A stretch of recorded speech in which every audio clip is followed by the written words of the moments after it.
Hello guys! Try naman natin sa ngayon yung ating ukay serye.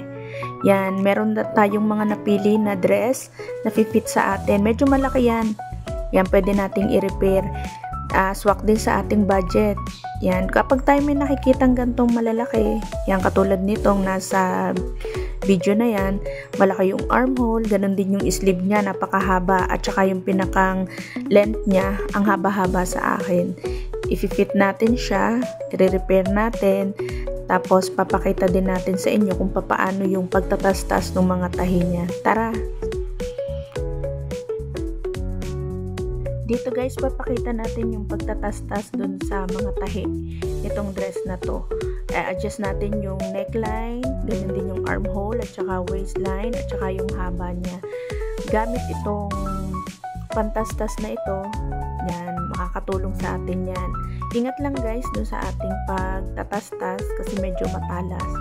Yung neckline, i-adjust natin. Dun ako sa taas nag-adjust kasi malaki yung pinaka-neckline niya. At saka yung side niya, gayon din yung waistline.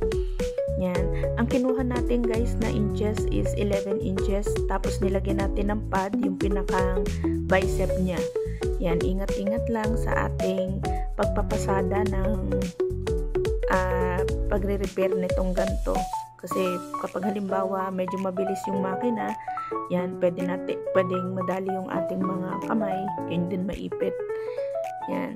Sa tulong nitong video na ito guys, makakatulong sa atin para hindi na tayo makakapili tayo ng mga malalaki sa atin, tapos tayo na lang yung bahalang mag-fit. Yan.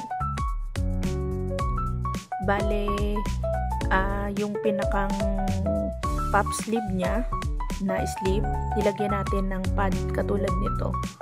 Yan, i-fit lang natin siya. Nakakatuwa guys na ma-repair din natin yung magugustuhan natin ng mga dress. Hindi na tayo matatakot na ay hindi kasya sa akin yan. Yan, dito sa pagre-repair na ito, tuturo sa atin kung paano tayo mag-arimuhan, lalo na mga mami. Yan, ma-repair natin yung mga dress na yan.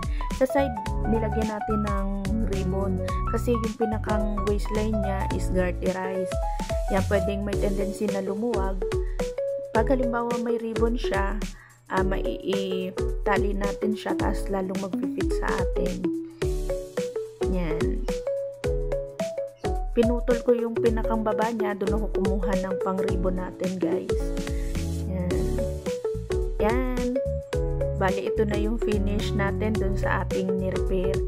Yan, hindi na siya gaanong mahaba. Ganun din yung pinakang side na ating binawasan. Pati yung armhole, dati siya maluwag. Ganyan din mahaba yung ating sleeve. Yan.